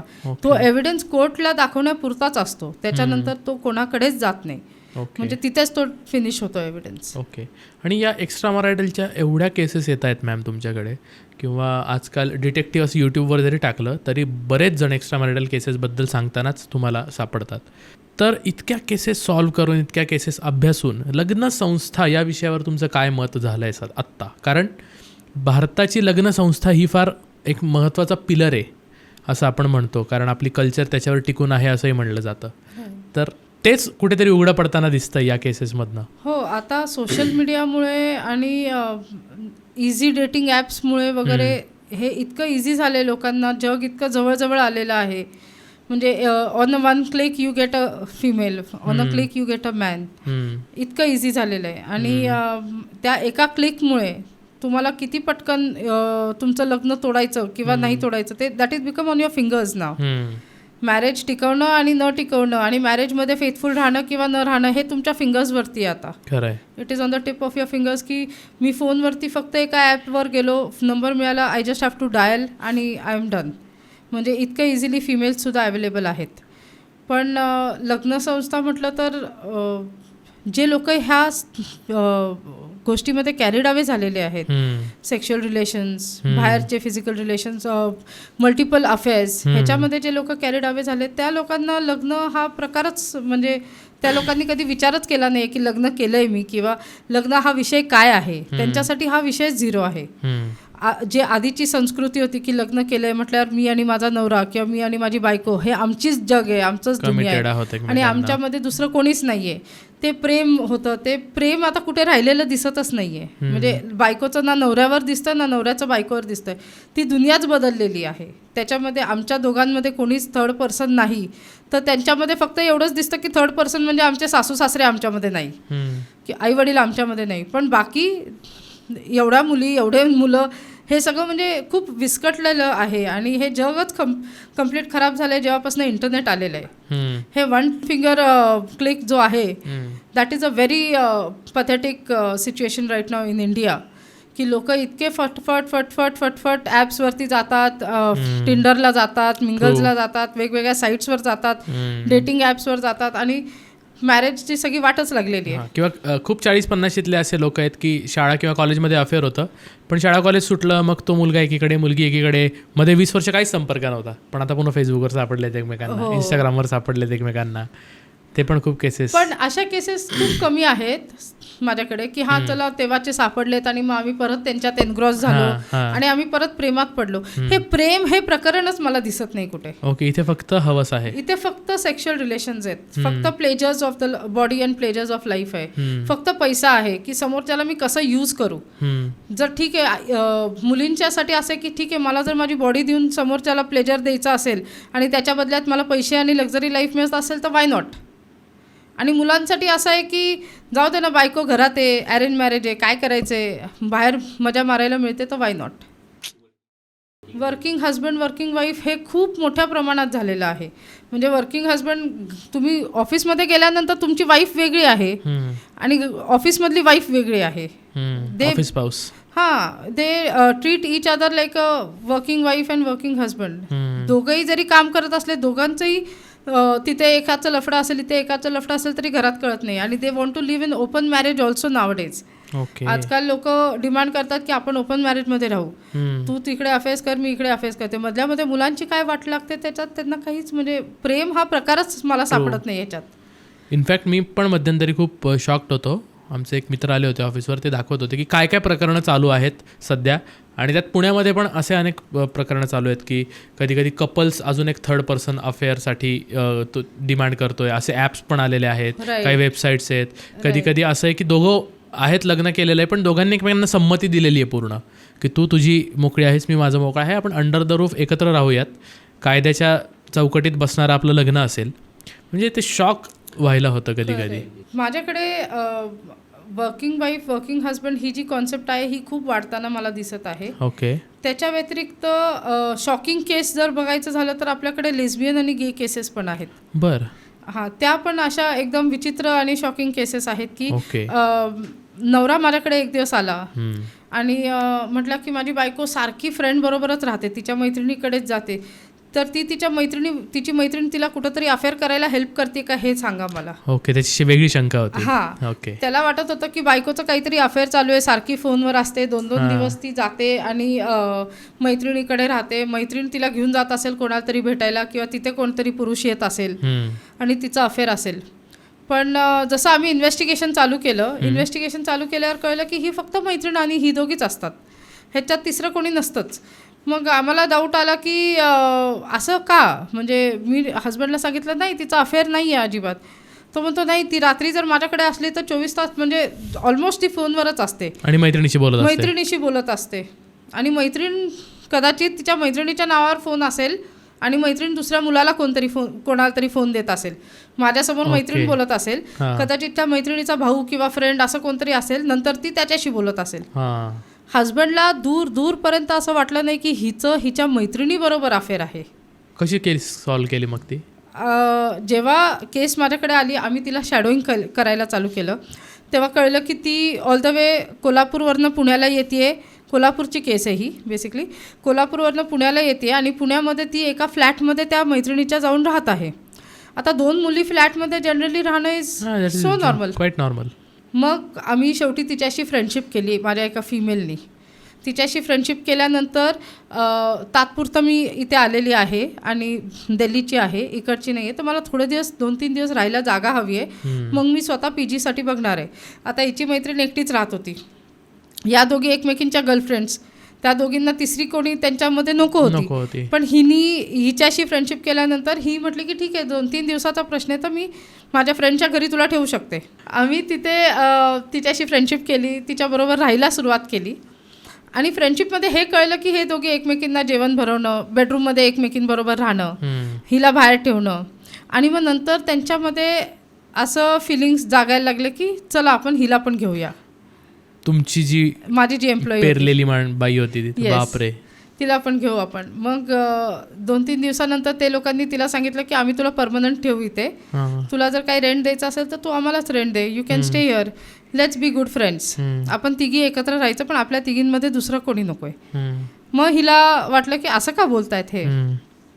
मग नंतर 3-4 दिवस तसं राहिलं, त्यांनी काही तिला अप्रोच केलं नाही. मग 4-5 दिवसांनी तिला विचारलं की तुला कसे वाटतो आम्ही दोघी. मग ती म्हटली कसे वाटतात म्हणजे चांगले वाटतात. मग तुझा बॉयफ्रेंड आहे का कोणी. ती म्हटली नाही, माझा तर बॉयफ्रेंड नाही आहे कोणी, आता तर सध्या मी इथे आली आहे, मी नवीन आहे पुण्यात, त्यामुळे मला काहीच माहिती नाही आहे इथलं, सो तिकडचं आहे का कोणी दिल्लीचं वगैरे. तर म्हटलं नाही, तिकडला पण कोणी बॉयफ्रेंड नाही आहे. तर मग why don't you join us in having physical relation, in having sex together. बापरे. आपण थ्रीसम करूया. तर मग त्यावेळेला माय एम्प्लॉई वॉज शॉक्ड.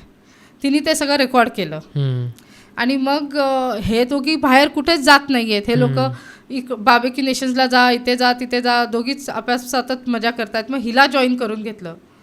मग जेव्हा ह्या सगळ्या कन्व्हर्सेशन्स झाल्या ते सगळं आम्ही रेकॉर्ड केलं आणि मग त्या दोघींचे रिलेशन्स त्या दोघींनी तिच्यासमोर केले.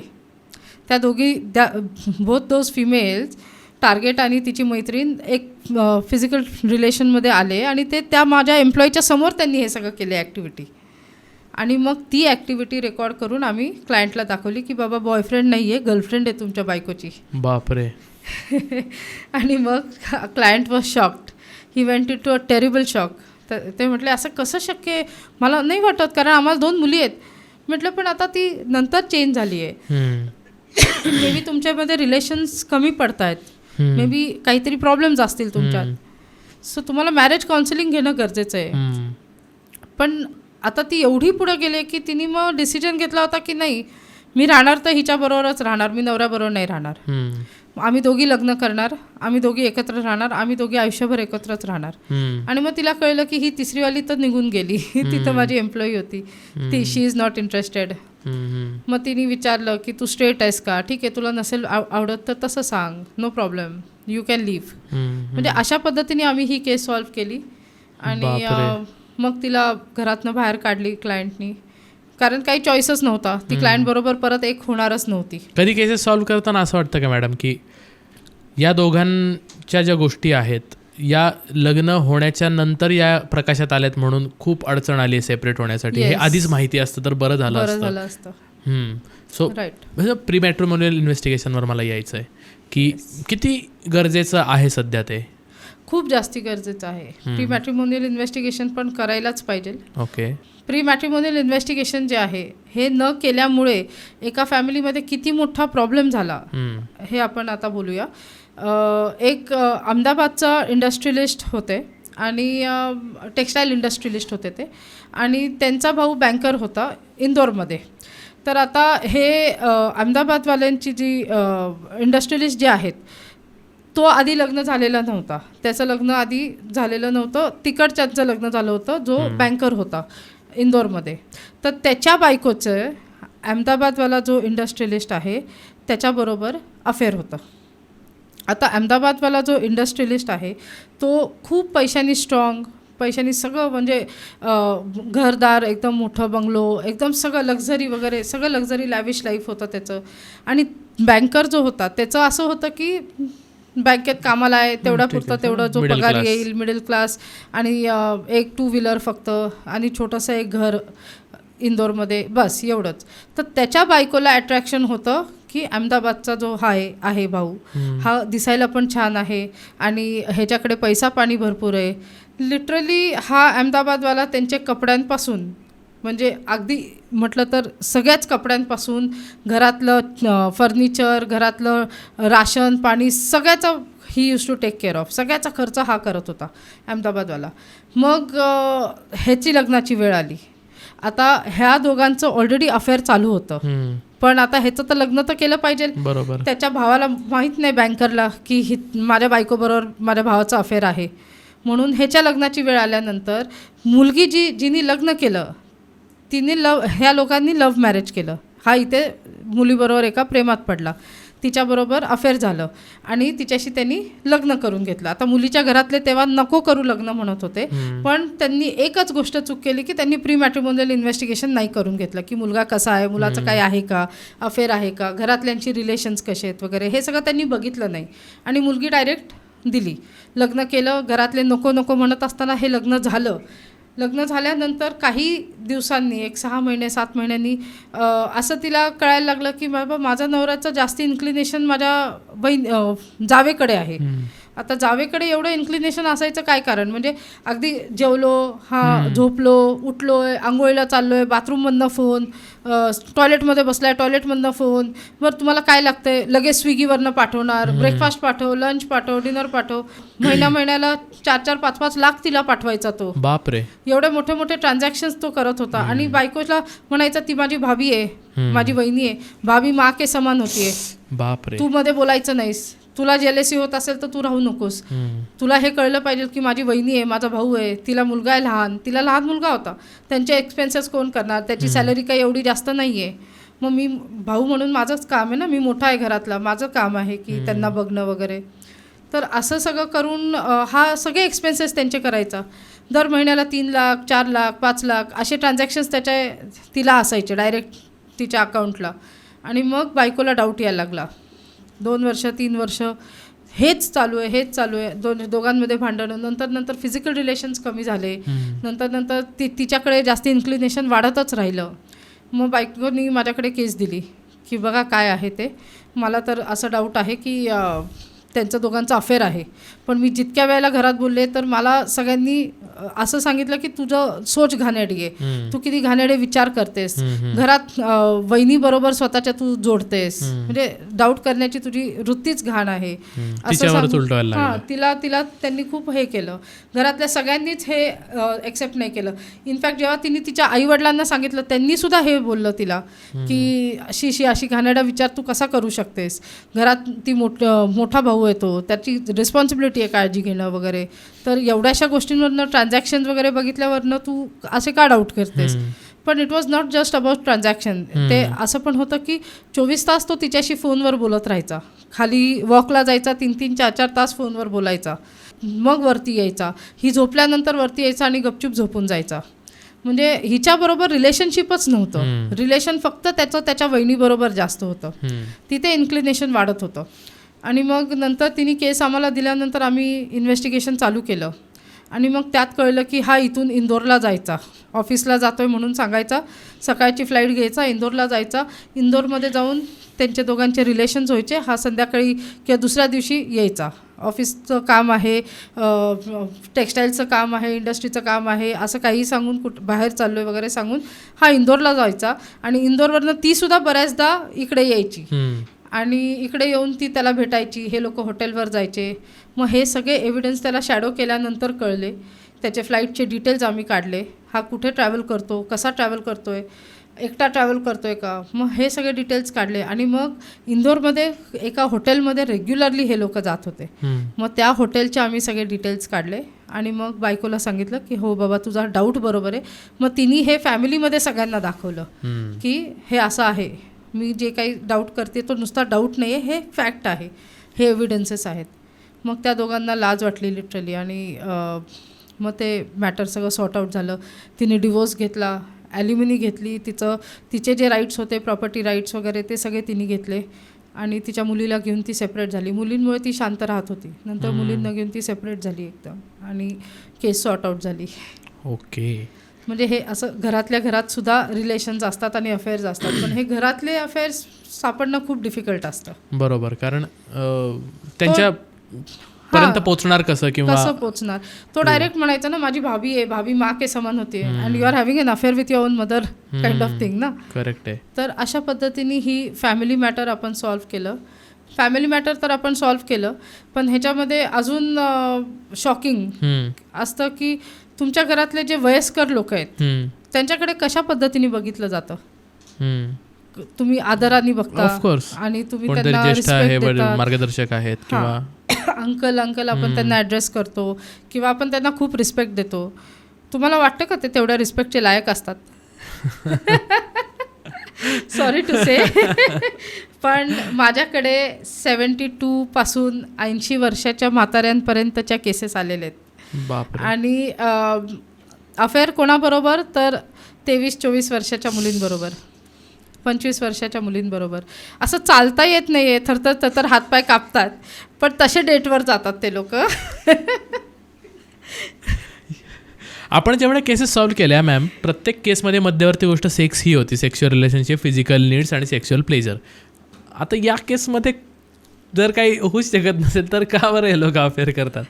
मला ती मेंटॅलिटी अजून कळली नाही. ॲज अ डिटेक्टिव्ह ही माझ्यासाठी पण खूप मोठा क्वेश्चन आहे की हे लोकांना 23, 24, 25 वर्षांच्या मुलींमध्ये इंटरेस्ट असतो. हे लोक त्यांना दारू प्यायला घेऊन जातात, क्लबिंग्सला घेऊन जातात, चालता तर येत नाही, हातपाय असे थरथर होतात, पण लाऊंजेसमध्ये जातील, गाडी चालवून तिच्या घराच्या खाली चक्रा मारतील, गाडी चालवून म्हणजे यांना काय म्हणजे सोबत फक्त एक 25 वर्षाची मुलगी याच्यातच आनंद आहे का? नाही. ओके. फिजिकल होण्यात आनंद आहे. ओके, अच्छा, याच्यामध्ये पण ते फिजिकल आहे. ओके. आता ह्याच्यामध्ये माझ्याकडे ज्या म्हाताऱ्यांची केस आली होती, बऱ्याच म्हाताऱ्यांची आली, त्यातल्या त्यात एक केस सांगते मी तुम्हाला. म्हणजे तेव्हापासून थोडा तो म्हाताऱ्यांकडे बघण्याचा अँगलच माझा चेंज झाला आहे. या माणसाला 80पर्यंत ह्याचं एज असेल आणि ह्याला चालता येत नाही नीट, काही नाही, पण ह्याला आहे ना 23, 24, 25 असं 30च्या आतल्या मुली पाहिजे. आणि हा काय करायचा की कुठेही कॅफेमध्ये बस किंवा क्लबिंग्सला जा आणि तिथे ज्या मुली डान्स विन्स करतात क्लब्समध्ये वगैरे, तिथून मुलगी पकडून आणायचा आणि चल मी तुला फॉरेन कंट्रीला नेतो, चल मी तुला गोव्याला नेतो, चल आपण इकडे जाऊ तिकडे जाऊ, मी तुला हे घेऊन देतो, चल सोन्याचं एक अंगठी करून देतो. आपण रेग्युलरली माझ्या गाडीत दारू पिऊ, तुला फ्लॅट घेऊन देतो, फ्लॅटवरती तू राहा, कायमस्वरूपी माझ्याबरोबर राहा, असे आमिष दाखवायचा हा मुलींना. आणि मुलींना काय म्हातारा, म्हणजे मुलींची पण मला मेंटॅलिटी अजून कळली नाही. एवढा म्हातारा आहे तो, त्याला धरून घेऊन जावं लागते डेटवरती, तरी मुली लाईक ओके आपल्याला काय दारू मिळते, हा गिफ्ट्स देतोय, एक्सपेन्सिव्ह गिफ्ट्स देतोय, आपल्याला फिरायला घेऊन जातोय, टूर्स मिळत आहेत, ट्रिप्स मिळत आहेत, तर वाय नॉट. म्हणजे अशा पद्धतीच्या मेंटॅलिटीच्या मुलीसुद्धा आहेत. आणि हे म्हातारे लोक लिटरली फिजिकल रिलेशन या मुलींबरोबर ठेवण्यासाठी हे वाटेल त्या कॉस्ट द्यायला तयार आहेत, त्यांना वाटेल ती लक्झरी लाईफ द्यायला तयार आहेत. तुला गाडी घेऊन देतो, 2 व्हीलर घेऊन दे, तुला सोनं करतो, थोडंफार गोल्ड करायचं, म्हणजे ह्या सगळ्या एक्सपेन्सिव्ह गिफ्ट्स देऊन इन रिटर्न त्यांना काय पाहिजे की मला एक पप्पी दे, माझ्याबरोबर फिजिकल हो, माझ्याबरोबर फ्लॅटमध्ये ये. म्हणजे ही अशी मेंटॅलिटी वयस्कर नुसतेच जेंट्स नाही, लेडीजची सुद्धा आहे. लेडीजच्या पण म्हाताऱ्यांच्या केसेस माझ्याकडे आहेत. म्हणजे मला कळत नाही, मला आता असा प्रश्न पडतो की म्हाताऱ्यांच्या माझ्याकडे एवढ्या केसेस झाल्या आहेत, शुगर डॅडीज आणि शुगर मॉम्स ज्याला आम्ही म्हणतो, की त्याच्यापेक्षा यंग लोक तरी थोडेफार सावरलेले आहेत, थोडे सेन्सेसमध्ये आहेत, मेंटॅलिटी बऱ्यापैकी यंग लोकांची ठीक आहे. पण हे आफ्टर 60s 70sचे एज आहे, शुगर मॉम्स पण असे यंग मुलं बघतात. आणि त्यांना क्लब्समध्ये, तुम्हाला तर क्लब्समध्ये गेल्यावर दिसेल, काही क्लब्समध्ये तर आंटी लोक येतात आणि असे चिकटून मुलांबरोबर डान्स करतात. आणि त्यांच्या हजबंड्सकडनं किंवा मुलांकडनं केसेस आलेले असतात आमच्याकडे की आमच्या मम्मीचं काहीतरी चालू आहे अफेअर, आणि मम्मीचं नावावर प्रॉपर्टी आहे, असं नको याला प्रॉपर्टी देऊन टाके, फाइंड आउट करा की मम्मीचं कोणाबरोबर आहे. जेव्हा अशी केस ओपन होते तेव्हा त्या पोरांची काय मानसिकता होत असेल? खूप बेकार, व्हेरी बॅड, पथेटिक. कारण शेवटी वाटत तर त्याला असंच असेल ना की मी भाई माझ्या मनात शंका आहे आईबद्दल, पण ही केस मी या व्यक्तीकडे देतोय, पण तसं काही नसावं असंच वाटत असेल त्यांना. म्हणतात ते असे, बऱ्याच वेळेला क्लायंट असे बोलतात की मॅम नसेल सुद्धा काही, कदाचित ती फक्त स्वतःला बिझी ठेवण्यासाठी, ऑक्युपाईड ठेवण्यासाठी, may be she is going around with her friends.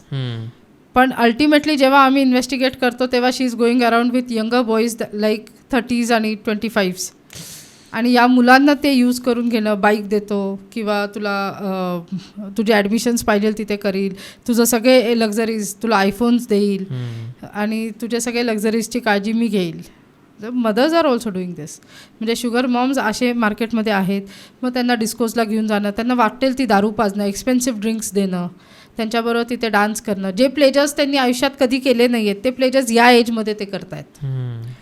आणि त्याचे एव्हिडन्सेस काढून आम्ही क्लायंटला देताना खरंच दुःख झालं. म्हणजे it is so bad, so sad की मम्मीनी प्रॉपर्टी कोणाला देऊ नये किंवा मम्मीला कोणी फसवू नये, अशा ह्यानी लोक आमच्याकडे येतात. आणि मग हे असं बघायला मिळतं त्यांना. या एक्स्ट्रा मरायटलच्या व्यतिरिक्त अजून कुठल्या कुठल्या केसेस तुम्ही हँडल करता आणि कुठल्या कुठल्या शॉकिंग केसेस आहेत? फायनान्शियल फ्रॉड्स आहेत. ओके. फायनान्शियल फ्रॉड्समध्ये एक खूप छान केस आली होती माझ्याकडे, ज्याच्यामध्ये एका माणसाने अकॅडमीज ओपन केल्या होत्या, training institutes to the trainers. आणि टीचर्सला, ट्रेनर्सला तो ट्रेन करायचा. तर त्यांनी काय केलं, एक मोठ्या ग्राउंडवर, मोठ्या लेवलवरती इन्व्हेस्टमेंट केली आणि मोठे मोठे अकॅडमीज ओपन केले. आणि त्या अकॅडमीजचे त्यांनी इव्हेंट्स केले की लोकांनी या आणि पार्टनरशिपमध्ये माझ्याबरोबर जॉईन व्हा आणि तुम्ही जेवढे इन्व्हेस्ट कराल त्याचं 50% मी त्या प्रत्येक अकॅडमीचे रिटर्न्स तुम्हाला देणार. असं करून त्यांनी खूप लोकांना त्याच्यात जॉईन करून घेतलं. मोठे मोठे इव्हेंट्स केले. 5 स्टार हॉटेल्समध्ये तो इव्हेंट्स ठेवायचा, सेमिनार्स ठेवायचा, मग लोकांना डिनर्सला बोलवणं, सेलिब्रिटीजला बोलवणं, अँकर्सला, महागड्या अँकर्सला बोलवणं. आणि असं एक मोठं पिक्चर त्यांनी जगासमोर क्रिएट केलं सगळ्यांसमोर.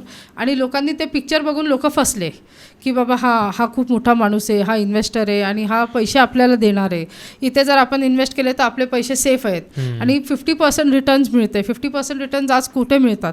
50% जर रिटर्न्स मिळत आहेत तर आपण नक्कीच इथे इन्व्हेस्ट करू. म्हणून एका 5 जणांच्या ग्रुपनी 1 CR इन्व्हेस्ट केले होते. आणि ह्या माणसाने असे बरेच अकॅडमीज ओपन केले, मुंबईमध्ये, पुण्यामध्ये, बँगलोरमध्ये वगैरे अशा काही ठिकाणी अकॅडमीज ओपन करून लोकांना, इन्व्हेस्टर्सला सगळ्यांना इन्व्हेस्ट करून घेतलं. आणि नंतर बोऱ्या बिस्तरा बांधून गायब. हा दिल्लीचा माणूस होता. ह्यांनी सगळे अकॅडमीज रातोरात बंद केले. आणि पहिले सुरुवातीला त्यांनी लोकांना रिटर्न्स दिले की कोणाला 1 लाख मिळाले, कोणाला 1.5 मिळाले, कोणाला 2 मिळाले, कोणाला 5 लाख मिळाले. असं सुरुवातीला लोकांचा ट्रस्ट गेन केला त्यांनी. पण मग जसं जसं लोक वाढत गेले, त्याचे इन्व्हेस्टमेंट्स वाढत गेले, जसं जसं लोकांनी इन्व्हेस्ट केलं आणि त्याला द्यायची वेळ आली, मग त्यांनी बंद करून रॅपअप करून हा पळून गेला. आणि मग हे 5 लोकांची टीम माझ्याकडे आली की आम्ही 5 करोड इन्व्हेस्ट केलेले आहेत, 1 CR प्रत्येकाचे आहेत, 5 CR आम्ही इन्व्हेस्ट केलेले आहेत आणि हे खूप कष्टाचे पैसे आहेत. आम्ही इथून तिथून लोन काढून, आमचं गोल्ड विकून, काय काय करून हे पैसे आम्ही इन्व्हेस्ट केलेत. तर हा माणूस तर पळून गेला आहे आणि आता आम्हाला जीव देण्याशिवाय व्यतिरिक्त पर्याय नाही, कारण आमचे घरचे पैसे लागलेले आहेत आणि घरात अजिबात खायचे प्यायचे सुद्धा वांदे आहेत, अशी आत्ता सध्या परिस्थिती आहे. लोन काढून आम्ही घर चालवतो आहे. म्हणजे अशा परिस्थितीत लोकांनी त्याला पैसे इन्व्हेस्ट केलेले होते आणि मग हा तर पळून गेला, ह्याचा कोणाला स्ट्रेस नाही. मग पळून गेल्यानंतर ह्याचे नंबर्स सगळे बंद, ह्याचा फक्त थोडंफार गोष्टी, कसं असतं की माणूस जेव्हा क्राईम करतो तेव्हा प्रत्येक crime is not completely perfect, तो कुठेतरी काहीतरी ट्रेसेस सोडून जात असतो. मग त्याचं सगळं इन्व्हेस्टिगेशनसाठी मी राईट फ्रॉम बिगनिंग त्याच्या अकॅडमीचे सगळे डिटेल्स, त्याचे आधार कार्ड्स, पॅन कार्ड्स, त्याचे डॉक्युमेंट्स, त्याच्या सह्यात जे जे काही होतं ते सगळं मटेरियल डाटा कलेक्ट केला मी. आणि केस आल्यानंतर आम्ही सगळ्यावरती प्रॉपर थरो स्टडी केला. हा ज्या ज्या ठिकाणी जायचा, हा रूटिंग कसा करायचा, हा फ्लाईट्स कोणत्या घ्यायचा, ह्याचं डेली पॅटर्न काय आहे, हे सगळं समजून घेतलं, त्याचं सोशल मीडिया समजून घेतलं. आणि मग तिथे आम्हाला लूप सापडला त्याच्या डेली ट्रॅव्हलिंगमध्ये आणि त्याच्या सोशल मीडियामध्ये आपल्याला एक लूप सापडला. तो लूप तेवढंच एक पकडून आपण त्याचं इन्व्हेस्टिगेशन चालू केलं. आणि इन्व्हेस्टिगेशन करता करता करता करता करता बरोबर त्याच्या घरापर्यंत आपण पोचलो. त्याच्या घरी तो त्यावेळेला नव्हता, त्याची बायको होती, फक्त बायकोसुद्धा पार्टनर इन क्राईम होती. तर तिला आम्ही असं विचारलं नाही की आम्ही इन्व्हेस्टिगेशनमधून आलो आहे, आम्ही तिला मॅनिप्युलेटिव्ह क्वेश्चन्स विचारले आणि तिच्याशी फ्रेंडशिप केली. आणि मग तो जेव्हा घरी आला, त्याचा फोटो काढला, क्लायंटला सांगितलं की टार्गेट स्पॉटेड, तोच होता तो. मग आम्ही त्याला थोडंसं एक असं दाखवलं की तुला आम्ही ट्रॅपमध्ये टाकलेलं आहे आता, तर तुला माझ्या क्लायंटचे पैसे रिटर्न करण्याच्या व्यतिरिक्त दुसरा चॉईस नाही आहे. तू एकतर या ट्रॅपमध्ये तुझं लाईफ खराब होऊन जाईल, नाहीतर तू माझ्या क्लायंटचे पैसे रिफंड कर. अशा पद्धतीने त्याला मग आम्ही हँडल केलं आणि 5 CR आम्ही अमाऊंट रिकवर केली. त्या फायनान्शियल 5 CR पूर्ण रिकवर केली, 1 रुपया कमी नाही. आणि मग तो फायनान्शियल फ्रॉड्स अशा पद्धतीने बरेच वेगवेगळ्या पद्धतीने लोक करतात. पण जेव्हा रिकव्हरीचा टाईम येतो तेव्हा मग इट इज व्हेरी डिफिकल्ट. या लोकांना शोधणंच खूप अवघड असतं. या केसला सॉल्व्ह करायला 6 महिने लागले, पण कम्प्लीट 5 CR रिकवर झाले. ओके. तुम्ही टेक्नॉलॉजी सोबत किती अपडेट झालेले आहेत प्रायव्हेट डिटेक्टिव्ह? बऱ्यापैकी खूप. ओके. म्हणजे AI असेल, AI आहे, टेक्नॉलॉजी, गॅजेट्स सगळं यूज करतो आपण एकदम properly in a right way. Private detective म्हणून काम करत असताना कधी असं होतं का की कायदा हा जर नसता तर माझी केस सॉल्व्ह करणं मला फार पटकन शक्य झालं असतं? अनेकदा कायदा आड आलाय म्हणून ती केस उशिरा सॉल्व्ह झाली किंवा झालीच नाही, असं होतं. खूप वेळेला असं होतं की बरे लॉच्या काही फ्रेम्समध्ये आम्ही पण काम करत असताना कायद्याच्या बाहेर जाऊन काम आपल्याला करायचंच नाहीये. हा, हे जर मनाशी पक्क ठरवलंय तेव्हा. हो, कारण आम्ही इलिगल केसेस एंटरटेन पण नाही करत आणि इलिगल पद्धतीने केसेस करत पण नाही, पण आम्ही लिगल फ्रेममध्ये बसून जेवढं करता येतं तेवढं करतो. बऱ्याचदा असं वाटतं की अरे नाही रे, हा लॉ नसता तर बरं झालं असतं, ही केस अशी 2 मिनिटात क्लोज केली असती. पण मग ते लिगल फ्रेममध्ये बसून करायला वेळ जास्ती लागतो. आम्ही गिव्हअप तर करत नाही, पण मग टाइम टेकिंग असतं ते. बरोबर. पण केस क्लोज सक्सेसफुली होते. पण असं खरंच असायला हवं होतं की त्या केसवरती हा कायदा नकोच होता, हा कायदा लागूच नको होता. बरोबर. म्हणजे बऱ्याच वेळेला कायदे असे खूप वेळेला आड येतात की आपण या कायद्याच्यामुळे आपले हात बांधले जातात. करेक्ट. क्लायंटला जस्टिस मिळायला सुद्धा डिफिकल्ट होतं. पण तरी ठीक आहे, कायदे आपल्या सुरक्षिततेसाठी आहेत आणि लॉ आपल्यालाच प्रोटेक्ट करतो, म्हणून आपण कायद्याच्या फ्रेममध्ये बसून काम केलेलं एनी टाइम बेटर. येस. आणि ज्या लोकांना कायदा मोडूनच काम करायचं आहे त्यांच्यासाठी तर काय कायदा असो किंवा नसो, अनएथिकलच प्रॅक्टिसेस करायचे. करेक्ट. येस. ओके. प्रॉपर्टीच्या संदर्भातल्या पण तुमच्याकडे काही केसेस आलेल्या होत्या असं तुमच्या बोलण्यातून मला कळलं. तर कशा त्या केसेस असतात आणि प्रॉपर्टीच्या संदर्भातल्या ज्यांच्या केसेस सुरू आहेत ते तुम्हाला कशा पद्धतीने अप्रोच होतात? ओके. आता बऱ्याचदा असं होतं, आता माझ्याकडे एक केस होती ज्याच्यामध्ये एका माणसानी टेनंट होता, त्यांनी एका बोरिवलीमध्ये एक प्रॉपर्टी होती, त्याच्या प्रॉपर्टीवरती त्यांनी पोझिशन ठेवलं होतं, म्हणजे ताबा मारला होता. आता तो टेनंट असल्यामुळे आणि असं ते जे पगडी सिस्टम असते ती नव्हती. ती ओके. टेनंट होता तो 6-7 वर्षापासून तिथे होता. ॲग्रीमेंट नंतर रिन्यू केलं गेलं नाही आणि मग त्या माणसांनी जागा सोडलीच नाही आणि फेक डॉक्युमेंट्स करून घेतले. सेल डीड माझ्या नावाने झालेलं आहे आणि त्यांनी रिलेटिव्स बरोबर मिळून नाव जागेवरती लावून घेतलं स्वतःचं आणि लाईट बिल घेतलं त्यांनी त्याच्या नावावर आणि त्यांनी त्याचं पोझिशन तिथे कायम केलं. मग आता ओनरला प्रॉब्लेम हा की आता रिडेव्हलपमेंटला जागा द्यायची आहे आणि मला माझी जागा खाली करून हवी आहे, इव्हिक्शन हवं आहे, तर रिडेव्हलपमेंटमध्ये मी कशी देणार जागा. तर मग ओनरनी आम्हाला कॉन्टॅक्ट केला की असं असं आहे, हा माणसाने फ्रॉड केलेला आहे. तर मग ह्यांनी असे खोटे डॉक्युमेंट्स वगैरे बनवले आहेत. मी तर काही साईन करून दिलं नाही किंवा माझे आजोबांची प्रॉपर्टी आहे त्यांनी पण साईन करून दिलेलं नाही आहे. बरोबर. पण मग आम्ही इन्व्हेस्टिगेशन चालू केलं तेव्हा लक्षात आलं, असं आढळलं की ह्यांनी खूपसा प्रॉपर्टीजवर असा ताबा मारला होता. अनेक वेगवेगळ्या ठिकाणी ह्यांनी रेंटवर प्रॉपर्ट्या घेतल्या होत्या आणि हे असे कामं केले होते. त्यांनी त्याच्या डॉक्युमेंट्स बनवून घेतले होते, लाईट बिलं बनवून घेतले होते आणि बऱ्याच ठिकाणी त्यांनी असे ताबे मारले होते. त्याच्या नातेवाईकांना नेऊन ठेवलं होतं रेंटल्स आणि हा प्रॉपर्टी खाली करत नव्हता. मग ते सगळे एव्हिडन्सेस आपण गोळा केले की ह्यांनी फ्रॉड डॉक्युमेंट्स कुठून केले, ह्याच्यात कोण कोण इन्वॉल्ड होतं, कोणी फेक सिग्नेचर्स केल्या, हे सगळं आपण इन्व्हेस्टिगेट केलं आणि ओनरला ते सगळे एव्हिडन्सेस कोर्टात सबमिट करण्यासाठी दिले आणि कोर्टकडनं मग ओनरला रिलीफ मिळालं की प्रॉपर्टी खाली करण्याचं त्यांना ऑर्डर मिळाली कोर्टकडनं की हे डॉक्युमेंट्स फेक आहेत आणि तुमचं पोझिशन इथे असायचं कारण नाही, म्हणून इव्हिक्शन त्यांचं करून घेतलं आपण. पूर्ण ताबा ओनरला करून दिला. त्याच्यामध्ये थोडेसे आडेवेडे पण झाले, वेगवेगळे पण तरीके आम्हाला वापरावे लागले. पण तो टेनंटसारखा ओनरवरती फॉल्स ॲलिगेशन्स करायचा, फॉल्स पोलीस कंप्लेंट करायचा, हॅरॅसमेंट करायचा.